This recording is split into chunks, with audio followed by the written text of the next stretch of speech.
తెలుగు శ్రోతలందరికీ నమస్కారం అండి. మన అలనాటి కథలు ఎవర్ గ్రీన్ స్టోరీస్ ఛానల్కి మీ అందరికీ స్వాగతం. ఓ అమ్మలు కథ ధారావాహిక వింటున్నామండి. రచన శ్రీమతి విజయలక్ష్మి అవధానుల గారు. ఇక ఆలస్యం చేయకుండా మనం కథలోకి వెళ్ళిపోదామండి. వీడియో చూసిన వెంటనే లైక్ చేసి షేర్ చేసి తప్పకుండా సబ్స్క్రైబ్ చేసుకోండి. మన ఛానల్ని బెల్ ఐకాన్ యాక్టివేట్ చేసుకోండి. వద్దు పిల్ల, నేను తిండి విషయంలో చాలా నిగ్రహంగా ఉంటున్నాను. మళ్ళా ఇవన్నీ మొదలెడితే ఆ నిగ్రహం పోతుంది. నా మాట విను. ఇదిగో ఈ చిన్న డబ్బాలో 2 కలిపి పోసేయి చాలు అన్నాడు రామం. అమ్మలు బాధపడుతూనే ఆ చిన్న డబ్బాలో ఆ 2 పోసి వంటింటి గూట్లో పెట్టింది. అమ్మ కొంగు పట్టుకొని వెనకనే నిల్చున్న నరేష్ అమ్మా నాన్నల మాటలు వినగానే దబ్బు దబ్బుమని గెంతాడు. అమ్మా, అయితే నేను బోల్డ్ కరకరా పూరీలు తినవచ్చా? ఆశగా అడిగాడు. రౌడీ, నువ్విక్కడే ఉన్నావా? తినొచ్చునులే అంది అమ్మలు నవ్వుతూ. గోపాలం అమ్మలు పిల్లలను బొబ్బిల్లో దిగబెట్టి వెళ్ళిపోయాడు. మళ్ళా రోజువారి పనులు మొదలయ్యాయి. వీళ్ళు బొబ్బలి చేరిన 3వ రోజు నుండి విపరీతమైన వర్షాలు మొదలయ్యాయి. స్కూళ్ళకి తాత్కాలికంగా సెలవు ఇచ్చారు. అన్నీ బాగున్నా ఆ పెద్ద వర్షంలో తెల్లవారుజామునే పెరట్లో ఓ చివరకు ఉన్న విసర్జనశాలకు వెళ్ళడం పిల్లలకు అమ్మలకు కూడా కష్టంగా ఉంటుంది. గొడుగు వేసుకున్నా తడిసిపోతున్నారు. ఇంటి నుండి అక్కడి దాకా బండలు పరిచినా అంతా బురద బురదగా ఉండేది. 3 రోజుల తర్వాత వర్షాలు తగ్గి స్కూళ్ళు తెరిచారు. పిల్లలు 4 ఉత్సాహంగా స్కూళ్ళకి బయలుదేరారు. ఆ రోజు సాయంత్రం స్కూల్ నుండి రాగానే అమ్మా, కడుపు నొప్పి అంటూ మంచం మీద పడుకుండిపోయాడు నరేష్. అమ్మలు ఆందోళన పడింది. స్కూల్ నుండి వచ్చిన మరుక్షణం ఆటలకు పరిగెత్తే పిల్లాడు అలా పడుకునేసరికి మనసు చివుక్కుమంది. ఆ రాత్రి అన్నం కూడా సరిగ్గా తినలేదు. అన్నాన్ని మెత్తగా గుజ్జులా చేసి అమ్మలు కలిపి పెడితే 4 ముద్దలు తిని సహించడం లేదమ్మా అంటూ లేచి వెళ్ళిపోయాడు. మర్నాడు పొద్దున్న నిద్ర లేపుదామని వెళ్ళిన అమ్మలకి నరేష్ ఒళ్ళు వెచ్చగా తగిలింది. గబగబా వెళ్ళి గూట్లో దాచిన థర్మామీటర్ తెచ్చి చూసింది. 100 ఉంది జ్వరం. గబగబా మిగిలిన 3 పిల్లలకి టిఫిన్ పెట్టేసి వాళ్ళు స్కూల్కి వెళ్ళిన వెంటనే పక్కవాటాకి వెళ్ళింది. అక్కడ మధ్య వాకిట్లో కూర్చొని మంచం కోడు బిగిస్తున్న వరాలు బాబుగారితో అంది. బాబుగారు, నరేష్కి జ్వరం వచ్చింది. 100 డిగ్రీలు ఉంది. అవునా తల్లి, ఉండు నేనొచ్చి చూస్తాను. చేస్తున్న పని ఆపేసి అమ్మలు వెనకే వచ్చారు వరాల బాబుగారు. నుదురు మెడ తాకి చూసి, అవునమ్మా, కొంచెం జ్వరం ఉంది. 3 రోజులు పెరట్లోకి వెళ్తున్నప్పుడు బాగా తడిశాడు కదా, జలుబు చేసి వచ్చి ఉంటుంది. మా రామావతారం స్నేహితుడు ఒక డాక్టరు ఈ వీధిలోనే ఉన్నాడు. ఏపీసీ మాత్రలు తీసుకువస్తాను అన్నాడు. అప్పట్లో జ్వరానికి ఆ మాత్రలే వాడేవారు. వేడివేడి పాలతో ఆ మాత్ర వేసి ఇవాల్టికి బ్రెడ్ తినిపించు, నేను తెస్తాలే. అరగంటలో ఆయన పొట్లం కట్టిన 4 మాత్రలు, 1 బ్రెడ్డు తీసుకొచ్చారు. అమ్మలు బలవంతం మీద 1 బ్రెడ్ ముక్క తిన్న పిల్లాడు తిన్న 10 నిమిషాల్లోనే వాంతి చేసేసుకున్నాడు. అమ్మలు మనసంతా వికలమైపోయింది. ఏదో దసరా సెలవులు సరదాగా గడిపి వచ్చామనుకుంటే పిల్లాడికి ఈ చికాకేమిటి అనుకుంటూ బాధపడింది. మర్నాటికి జ్వరం ఇంకా ఎక్కువైంది. రోజల్లా మూలుగుతూనే ఉన్నాడు. ఆ ఏపీసీ మాత్రలే వాడమన్నాడమ్మా డాక్టరు అన్నారు వరాల బాబుగారు డాక్టర్ దగ్గరకు వెళ్ళొచ్చి. 3వ రోజు నరేష్కి ఇంకా జ్వరం తగ్గనే లేదు. కామేష్కి కూడా జ్వరం వచ్చేసింది. తల్లి, నువ్వు జ్వరం వచ్చిన పిల్లలను చూసుకుంటూ ఉండు.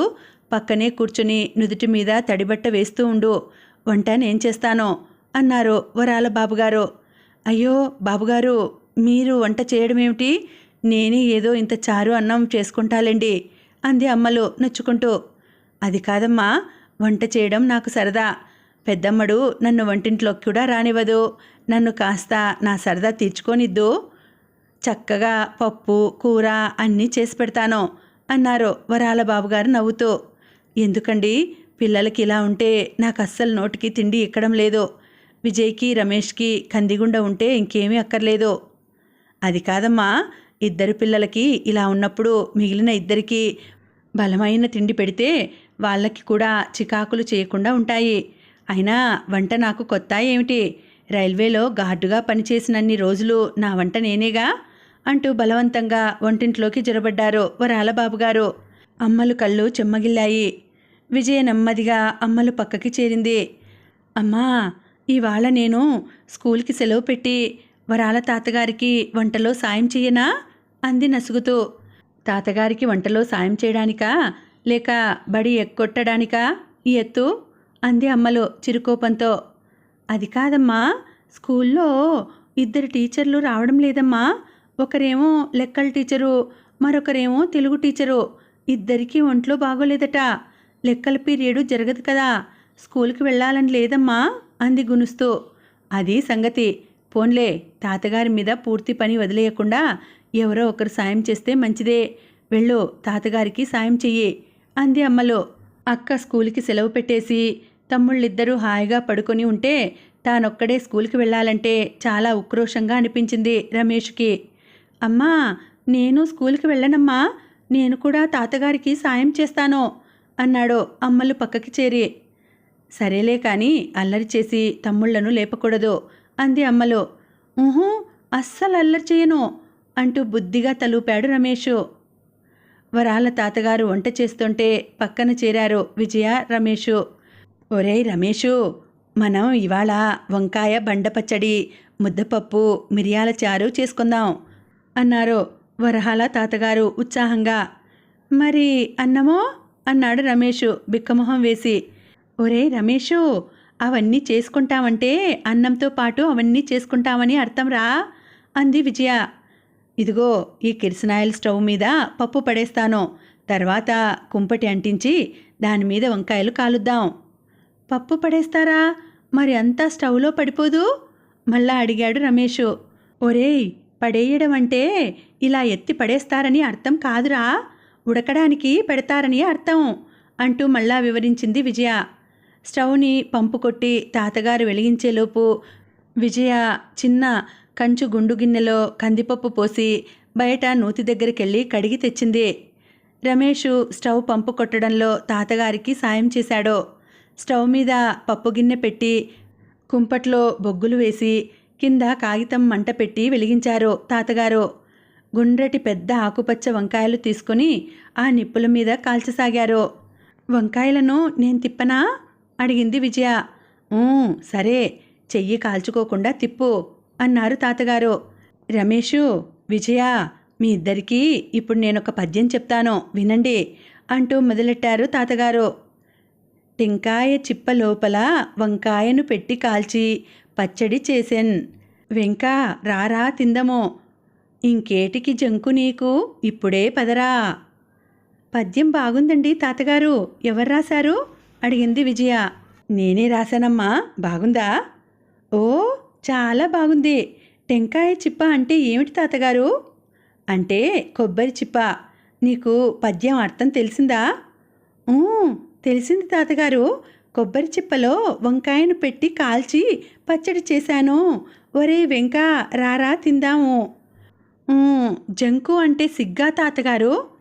జంకు అంటే కొంచెం సిగ్గు కొంచెం భయం కలిసింది అన్నమాట. ఓ అలాగా, వెంకా జంకు లేకుండా రా, ఆ పచ్చడి తిందాం అని అర్థం అన్నమాట. సరిగ్గానే చెప్పానా తాతగారు? భేషుగ్గా చెప్పావు తల్లి. అయితే తాతగారు, అలా కొబ్బరి చిప్పలో వంకాయ పెట్టి కాలుస్తారా తాతగారు?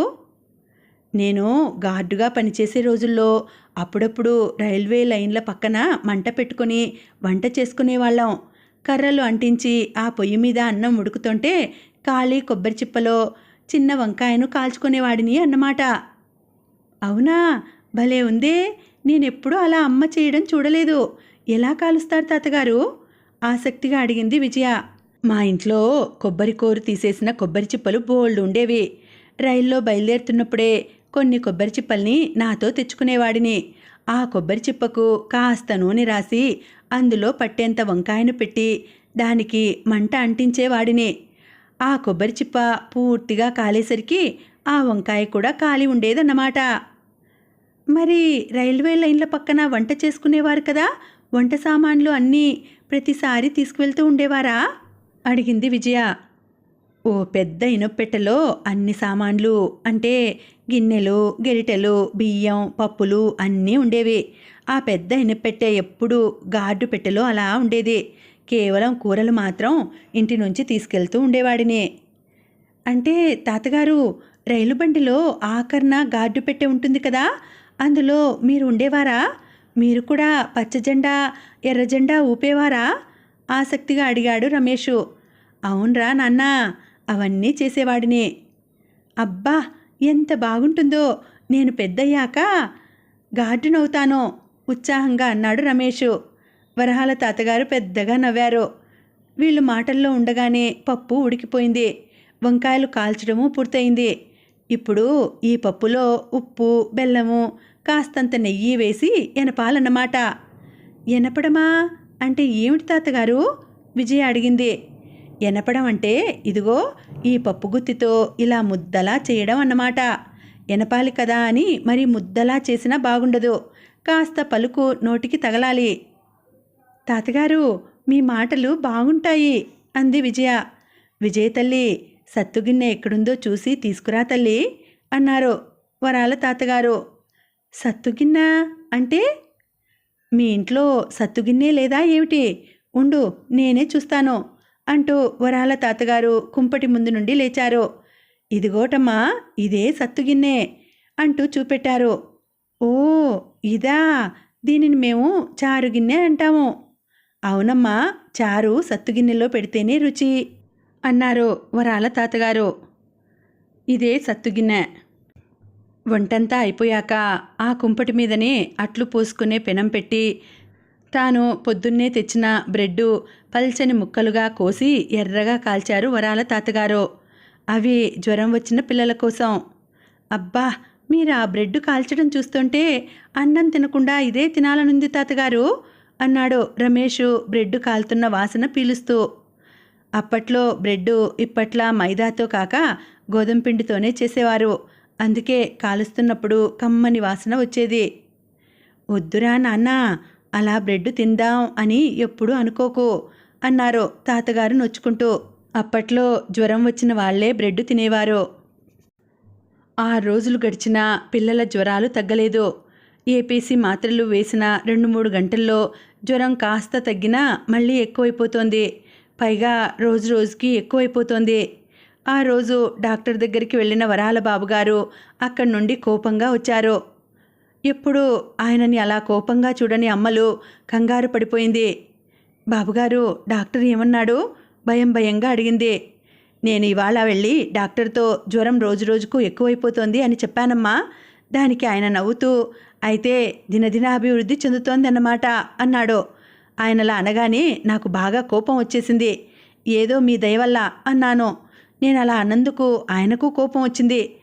మీకు అంతగా నా వైద్యం నచ్చకపోతే వేరే డాక్టర్ దగ్గరకు వెళ్ళండి అన్నారు వరాల బాబుగారు. వరాల బాబుగారు చెప్పిన మాట వినగానే అమ్మలకు కంగారు పుట్టింది. అయ్యయ్యో, ఇప్పుడు ఎలాగండి అంది కంగారుగా. మరేం పర్వాలేదమ్మా, ఈ ఊళ్ళో ఇతనొక్కడే డాక్టర్ లేడు. ఏదో మా రామావతారం స్నేహితుడు కదా అని ఇన్నాళ్ళు అతని దగ్గరికే వెళ్ళాను. అగ్రహారం వీధిలో మరో డాక్టర్ ఉన్నాడు. ఇవాళ పిల్లలిద్దరినీ ఆయన దగ్గరికి తీసుకెళ్దాం. మరో అరగంటలో నేను రిక్షా తీసుకొస్తాను. ఈ లోపల నువ్వు తయారయ్యి పిల్లలను లేపు అన్నట్లుగానే సరిగ్గా అరగంటలో వరాల బాబుగారు రిక్షా తీసుకొచ్చారు. అమ్మలు పిల్లలు రిక్షాలో కూర్చుంటే వరాల బాబుగారు పక్కనే సైకిల్ మీద రాసాగారు. అవును, ఆయన ఆ వయసులో కూడా సైకిల్ తొక్కేవారు. అగ్రహారం వీధి డాక్టరు పిల్లలిద్దరినీ బాగా పరీక్షించి రకరకాల ప్రశ్నలు వేసి, అమ్మా, ఇది పారాటైఫాయిడ్. ఇంతకు మునుపు మందులిచ్చిన డాక్టరు కేవలం జ్వరం తగ్గడానికే మందులిచ్చాడు. వాటితో పాటు టైఫాయిడ్ తగ్గే మందులు కూడా వాడాలి. సాధారణంగా పారాటైఫాయిడ్ 21 రోజులు ఉంటుంది. మా కాంపౌండరు మీకు మందులు కలిపి ఇస్తాడు. రోజుకి 3 డోసుల చొప్పున మరొక 10 రోజులు వాడండి అన్నాడు ధైర్యం చెప్తున్నట్లు నవ్వుతూ. డాక్టర్ గారు, పిల్లలకి ఈ పారాటైఫాయిడ్ ఎందుకు వస్తుందంటారు అడిగారు వరాల బాబుగారు. మనం ఉండే పరిసరాలు శుభ్రంగా లేకపోయినా, శుభ్రమైన నీరు తాగకపోయినా, ఇప్పటికే ఆ జబ్బు ఉన్నవారి ఎంగిలి తిన్నా వస్తుంది నవ్వుతూ చెప్పారు డాక్టర్ గారు. డాక్టర్ గారి నవ్వు ముఖం చూశాక అమ్మలకి కాస్త ధైర్యం వచ్చింది. అమ్మలు వరాల తాతగారు కాంపౌండర్ దగ్గరికి వెళ్ళారు. 2 పిల్లలకి 2 సీసాల్లో మందు పోసి ఇచ్చాడు కాంపౌండర్. ఆ సీసాల మీద నిలువుగా ఒక కాగితపు పట్టి అతికించి దానిమీద అరంగుళం దూరంలో పెన్నుతో అడ్డంగా గీతలు గీశాడు. అమ్మా, ఒక్కొక్క గీత దాకా ఉన్నది ఒక్కొక్క డోసు. మీరు రోజుకు 3 సార్లు ఒక్కొక్క డోసు చొప్పున పిల్లలకు ఇయ్యాలి అంటూ చెప్పాడు. అప్పట్లో మందులు ఇచ్చే పద్ధతి అలాగే ఉండేది. అమ్మలు పిల్లలు మళ్ళా రిక్షాలో ఇంటికొచ్చేశారు. రిక్షాలో కూర్చున్నంతసేపు అమ్మలు ఒకటే ఆలోచిస్తోంది. తాను ఇల్లు అంత శుభ్రంగా ఉంచుతుంది, మరి పిల్లలకి ఈ జబ్బు ఎలా వచ్చింది చెప్పమా? తాను ఇల్లంతా ఎంత శుభ్రంగా ఉంచినా వర్షాలకు పెరడంతా బురద బురద అయిపోయింది. అందుకేనా? ఆ రోజు రాత్రి పిల్లలందరూ నిద్రపోయాక అమ్మలు రామానికి ఒక పెద్ద ఉత్తరం రాసింది. పిల్లలకు వచ్చిన జ్వరాల గురించి, తాను పడిన ఆందోళన, రామం పక్కనుంటే తనకు కలిగే ధైర్యం, వరాల బాబుగారు చేసిన సహాయం అన్నీ రాసి చివర ఇలా రాసింది. ఇవాళ కొత్త డాక్టర్ దగ్గరికి వెళ్ళి వచ్చాక నాకు కొంత ధైర్యం వచ్చింది. ఆయన ఏదో కొత్త మందు ఇచ్చారు. మీరు మాత్రం మీ ఆరోగ్యం జాగ్రత్తగా చూసుకోండి. లక్ష్మి రోజు రాత్రి పుల్కాలు బాగా చేస్తోందా? పిల్లలు నేను కూడా రోజు పడుకోబోయే ముందు మీ గురించి మాట్లాడుకోకుండా ఉండము. మళ్ళా డిసెంబర్లో క్రిస్మస్ సెలవులు ఇస్తారు. అప్పటి గురించి ఇప్పటి నుండే రోజులు లెక్క పెట్టుకుంటున్నాను.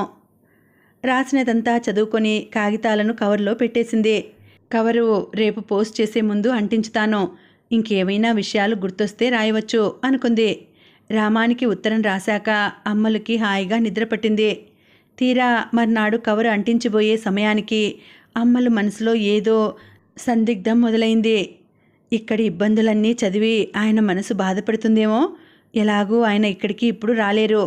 ఇప్పుడు ఈ విషయాలన్నీ రాసి అక్కడ ఒంటరిగా ఉన్న ఆయనను బాధ పెట్టడం దేనికి? అలా ఆలోచించాక అమ్మలకి ఆ ఉత్తరం పోస్ట్ చేయాలనిపించలేదు. రాసిన కాగితాలను చించేసింది. ఇక్కడ అందరూ క్షేమంగా ఉన్నారని, పిల్లలకి కాస్త చికాకు చేసినా ఇప్పుడు తగ్గుతోందని క్లుప్తంగా రాసి ఉత్తరాన్ని పోస్ట్ చేసేసింది. మందులు మార్చిన తర్వాత పిల్లలకు మర్నాటి నుండే జ్వరం తగ్గుముఖం పట్టడం ప్రారంభించింది. జ్వరం మొదలైన సరిగ్గా 21 రోజుల తర్వాత పిల్లలకి ఉష్ణం అంటే టెంపరేచర్ నార్మల్కి వచ్చింది. మరో 2 రోజుల తర్వాత మెత్తగా ఉడికించిన అన్నంలో కరివేపాకు పొడి, మిరియాల చారు కలిపి పిల్లలకి పథ్యం పెట్టింది. ఒరేయ్, అన్నాలు తిన్నాక మీరు పడుకోకూడదు. నేను అన్నం తిని వచ్చేదాకా అలా మంచాల మీద కూర్చుని కబుర్లు చెప్పుకోండి. అన్నం తిని వచ్చాక మీకు చందమామలో కథలు చదివి వినిపిస్తాను అంది. అమ్మ కథలు చదువుతుంటే వినడం కామేష్కి, నరేష్కి భలే నచ్చింది. ఇంకా చదువు, ఇంకా చదువమ్మా అంటూ బోల్డ్ కథలు చదివించుకున్నారు. మరో 4 రోజుల తర్వాత పిల్లలు స్కూలుకు వెళ్ళడం మొదలెట్టగానే అమ్మలు నిశ్చింతగా నిట్టూర్చింది. ఒసేయ్ విజయ, ఇవాళ మధ్యాహ్నం మా ఇంటికి రావే, సంక్రాంతి బొమ్మల కొలువు గురించి మాట్లాడుకుందాం అంటూ ఒక ఆదివారం నాడు పెద్దమ్మడు గారు విజయను పిలిచారు. మధ్యాహ్నం విజయ ఉత్సాహంగా పక్కింటికి వెళ్ళింది. సంక్రాంతికి ఇంకా చాలా రోజుల సమయం ఉందనుకో, అయినా అన్నీ మనమే చేసుకోవాలి కదా, ఇప్పటి నుండే మొదలెడితే బాగుంటుంది అన్నారావిడ. అత్తయ్యా, అన్నట్లు నేను బొమ్మల కొలువులో పెట్టడానికి అగ్గిపెట్టెలతో ఒక గుడి తయారు చేశాను, తీసుకురానా ఉత్సాహంగా అడిగింది విజయ. ఏది, తీసుకురా చూద్దాం ఆవిడ అంతకంటే ఉత్సాహంగా అన్నారు. విజయ ఇంట్లోకి పరిగెత్తి తాను గూట్లో భద్రంగా దాచిన గుడి బొమ్మను తీసుకొచ్చింది. అబ్బా, ఎంత బాగా చేశావే తల్లి, నీకెవరు నేర్పారు? మరేమో ఆంధ్రప్రభలో ప్రతి వారం ఏదో ఒక బొమ్మ తయారు చేయడం రాస్తుంటాడు, అది చదివి చేశాను. అబ్బో, పుస్తకం చదివి చేసేసావా? చాలా బాగుంది తల్లి, దీన్ని ఇంకా అందంగా కనబడేటట్లు చేద్దామా? ఓ, ఎప్పుడు చేద్దాం?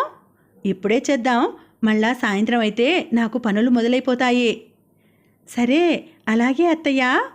చూడు, ఈ గుడి ద్వారానికి నల్లటి కాగితం అంటించి కాగితం మధ్య ఒక దేవుడు బొమ్మ అంటిస్తే దేవుడు గుడిలో ఎక్కడో లోపల ఉన్నట్లు కనపడుతుంది అంటూ ఆవిడ విజయ్ చేత చేయించింది. అరే, నిజంగా ఎక్కడో లోపల దేవుడి విగ్రహం ఉన్నట్లు కనపడుతోంది అంది విజయ ఉత్సాహంగా. ఇంకా ఈ గుడి గోపురం మెట్ల మీద చిన్న చిన్న బొమ్మలు అంటించితే బాగుంటుంది. బొమ్మలు ఎలా అంటించుతాం అత్తయ్యా? అసలు అంత చిన్న బొమ్మలు ఎక్కడి నుంచి వస్తాయి? బొమ్మలు మనం తయారు చేసుకోవాలి. పాత పేపర్లు నానబెట్టి వాటిని రుబ్బి వాటితో తయారు చేస్తామన్నమాట. అవునా అత్తయ్య? అయితే ఇప్పుడు చేసేద్దామా? అత్యుత్సాహంగా అడిగింది విజయ. లేదే, అది అంత త్వరగా అయ్యే పని కాదు. ముందు పేపర్లని మెంతులని 2-3 గంటలు నానబెట్టాలి. వాటిని మెత్తగా రుబ్బాలి. అబ్బో, బోల్డు పని. ఒక పని చెయ్యి, వచ్చే ఆదివారం మధ్యాహ్నం వచ్చేయి, నీకు నేర్పుతాను. వచ్చే ఆదివారం దాకా ఆగాలంటే నిరాశగా అనిపించింది విజయ్కి. అత్తయ్య, మాకు శనివారం ఒంటిపూట బడి కదా, ఆ రోజు మధ్యాహ్నం వచ్చేస్తాను. సరే, అలా చెయ్యి. శనివారం మధ్యాహ్నము ఆదివారం మధ్యాహ్నము నీకు నేర్పుతాను అన్నారు పెద్దమ్మడు గారు. విజయ తన గుడి బొమ్మని తీసుకుని ఇంటికొచ్చేసింది. తర్వాతి శుక్రవారం రాత్రల్లా నిద్ర పట్టలేదు విజయ్కి. ఎప్పుడెప్పుడు తెల్లారుతుందా, ఎప్పుడెప్పుడు బడి నుంచి వచ్చి అత్తయ్య ఇంటికి వెళ్ళి బొమ్మలు చేయడం నేర్చుకుందామా అని తహతహలాడింది. శనివారం పొద్దున్న బడికి బయలుదేరే ముందు ఒకసారి అత్తయ్య ఇంటికి వెళ్ళి పేపర్లు నానబెట్టడం గుర్తు చేసి వచ్చింది. మధ్యాహ్నం అన్నం తినగానే అత్తయ్య ఇంటికి పరిగెత్తింది తన గుడి బొమ్మ పట్టుకొని. వచ్చావటే విజయ, ఒక్క నిమిషం అలా కూర్చో, నేను నట్టిల్లు చక్కబెట్టుకొని వస్తాను అన్నారు అమ్మడుగారు. నట్టిల్లు చక్కబెట్టడంలో నేను నీకు సాయం చేసేదా అత్తయ్య అడిగింది విజయ. రా అయితే, పని తొందరగా తెమిలిపోతుంది అంటూ నట్టింట్లోకి నడిచారు. విజయ కూడా వెనకే వెళ్ళింది. నట్టిల్లంతా కడిగి పొడి బట్టతో తుడిచి మధ్యలో ముగ్గు పెట్టి పెరుగిన్నె ఉట్టి మీద పెట్టి మామయ్య గారు తిన్న వెండి కంచం నూతి దగ్గర తోమి గూట్లో దాచి అన్ని పనులు అయ్యేసరికి అరగంట పట్టింది.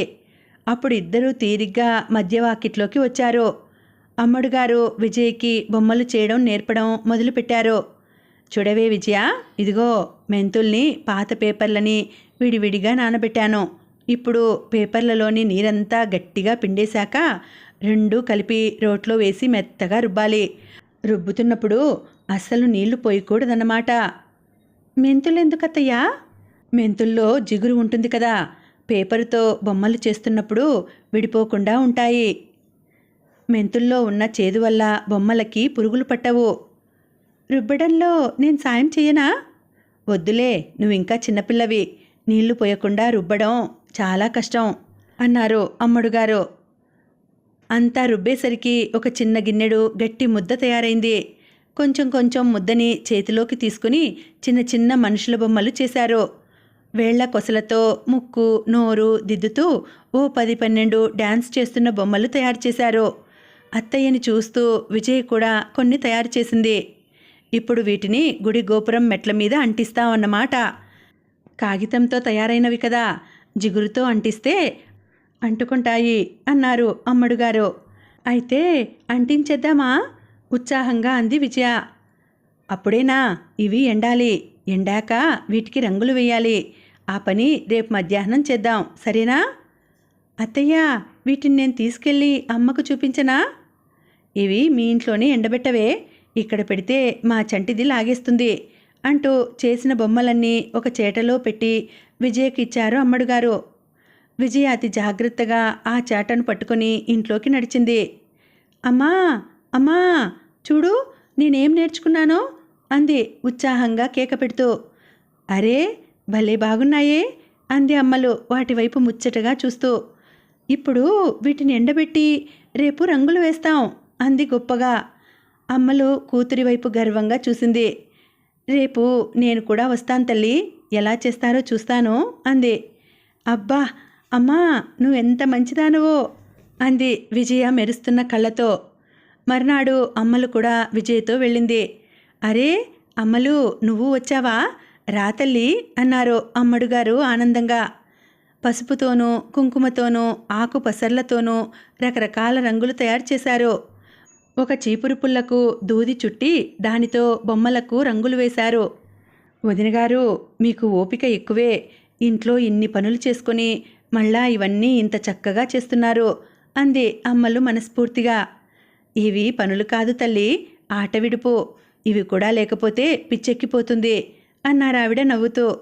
అమ్మలు కూడా వచ్చిందన్న ఉత్సాహంతో ఆవిడ తాను గోనె సంచుల మీద క్రాస్ స్టిచ్ చేసి తయారు చేసిన తివాచీలు, పాత తువ్వాళ్లతో తయారు చేసి పువ్వులు కుట్టిన రకరకాల సంచులు, కొబ్బరాకులతో అల్లిన హ్యాండ్ బ్యాగులు అన్నీ ఉత్సాహంగా ఒకదాని తర్వాత ఒకటి చూపించారు. చూస్తున్న విజయకి అవన్నీ తను కూడా అప్పుడే తయారు చేసేయాలని ఉత్సాహం వచ్చేసింది. ఇక్కడ రచయిత్రి గారు ఆవిడ బొబ్బిలిలో ఇంటి ఫోటో పెడుతున్నారు.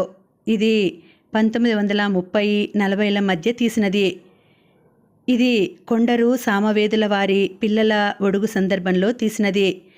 ముందు వరుసలో నేల మీద కూర్చున్న వటువులను చూడవచ్చు. కొంతమందిని చూపుతూ బాణం గుర్తులు వేసి అంకెలు వ్రాశారు. వారి గురించి రచయిత్రి గారు ఈ విధంగా చెప్పారు. 1 మా నాన్నగారు. క్రింద కూర్చున్న వారిలో ఎడమ నుండి రెండో అబ్బాయి. అమ్మలు కథలో రామం. 2 మా చిన్నాన్నగారు. 3 వరాల తాతగారు. మిగిలిన వారందరూ పంచెలు కట్టుకొని కోట్లు వేసుకుని ఉంటే ఈయన మాత్రం ప్యాంటు వేసుకున్నారు, గమనించండి. వరాల తాతగారి ఒడిలో హ్యాట్ పెట్టుకొని కూర్చున్న అబ్బాయి వరాల తాతగారి కొడుకు. అతనే పెద్దయ్యాక కళ్ళ డాక్టర్ అయ్యాడు. మొదటి భార్య పోయాక ఒక బెంగాలీ ఆవిడను పెళ్లి చేసుకున్నాడు. 4 మా అత్తయ్య. అందరూ పెద్దమ్మడు అని పిలిచేవారు. 5 మా చిన్నత్తయ్య. అందరూ చిన్నమ్మడు అని పిలిచేవారు. 6 మా అత్తయ్య అత్తగారు. 7 మా తాతగారు. తాతగారి వెనుక సగం ముఖం కనపడుతూ ఉన్న ఆవిడ మా నాయనమ్మగారు. మా తాతగారు మా నాన్నగారికి 17-18 ఏళ్ళు ఉన్నప్పుడే పోయారు. ఆ పెద్ద గ్రూప్ ఫోటోలోంచే నాన్నగారి ఫోటోను క్రాప్ చేసి పెద్దది చేశాను. అంత పాత ఫోటోలు ఇంత కొత్తగా ఎలా ఉన్నాయి అని మీకు అనుమానం రావచ్చు. నాకు ఫోటోషాప్లో కొంచెం ఎక్కువే ఆసక్తి ఉంది. బాగా మరకలు పడి చిరుగులు క్రాక్స్ వచ్చిన ఫోటోను ఫోటోషాప్ చేసి ఇలా చేశానన్నమాట. గ్రూప్ ఫోటో చూడగానే జ్ఞాపకాల తుట్టలు కదులుతాయి. ఇప్పుడు రిటైర్ అయి ఉన్న మన తాతయ్య ఫొటోస్లో హాఫ్ నిక్కర్లో కనిపిస్తే భలే ఉంటుంది కదా. తెల్ల జుత్తున్న అమ్మమ్మ లంగా ఓణీలో ముచ్చటగా కనిపిస్తుంది. నాకు ఎవరింటికి వెళ్ళినా పాత ఫోటోలు చూడడం అంటే మహాసరదా. ముఖ్యంగా గ్రూప్ ఫొటోస్. మా అమ్మా నాన్నల కథ, ఓ అమ్మలు కథ ధారావాహికలో రామం అమ్మలు ఇప్పటికే చాలామందికి పరిచయం అయ్యారు. ఆ రామం అమ్మలు ఎలా ఉండేవారో ఇప్పుడు మీకు గ్రూప్ ఫోటోల్లో చూపెడతాను. ఇది 1935-40 మధ్యలో తీసిన ఫోటో. ఇందులో మా నాన్నగారికి అనగా కథలో రామం ఆయనకి 10-15 ఏళ్ళు ఉంటాయి అప్పట్లో. ఇక ఈ గ్రూప్ ఫోటో మా ఆఖరి తమ్ముడు నరేష్ పెళ్లిలో తీసినది. అప్పటికింకా వారికి 3 మనుమలే. తర్వాత మరో 4 పుట్టారు. మధ్యలో ఉన్నవారు మా అమ్మ నాన్నగారు, అంటే రామం అమ్మలు గారు. మా అమ్మకు కుడి పక్కన ఉన్నది నేను. మా నాన్నగారి కుడి పక్కన మా ఏవండి గారు. కింద కూర్చున్నవారు మా అమ్మాయి అబ్బాయి. మా వారి కాళ్ళ దగ్గర కూర్చున్నది మా అబ్బాయి. ఈ గ్రూప్ ఫోటో 1984-85 కాలం నాటిది. ఇక ఇక్కడ ఈ ఫోటోలో ఉన్నది మా అమ్మమ్మ తాతగారు. అమ్మమ్మ అలివేలమ్మ గారు, తాతగారు కామేశ్వర శాస్త్రి గారు. మొత్తం మీద నా కథలోని పాత్రలను మీకు చూపించేశాను. ఇక ఉంటా మరి. ఇంకా ఉందండి, కథ కొనసాగుతుంది. మళ్ళీ వచ్చే వీడియోలో కలుసుకుంటానండి. అంతవరకు సెలవు. నమస్తే.